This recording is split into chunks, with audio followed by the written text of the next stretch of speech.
Medtem ko je Berlusconi takole nagovarjal svoje privržence, so ga po 20 letih kolegi izključili iz parlamenta. Tega vplivni politik in milijarder Silvio Berlusconi ni pričakoval. Izključili so ga zato, ker je bil to poletje dokončno obsojen na 4-letno zaporno kazen. Obsodili so ga, ker eno izmed njegovih podjetij Mediaset ni plačevalo davkov.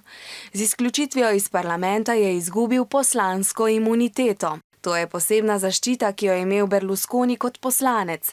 Če ga je policija želela kazensko preganjati za kazniva dejanja, je morala pridobiti dovoljenje parlamenta.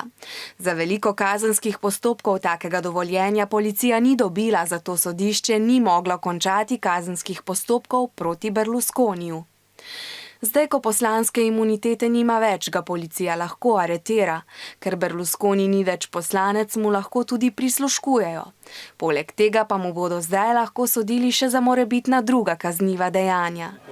Berlusconi pravi, da bo ostal v politiki, čeprav se bo v parlament lahko vrnil šele pri 83 letih.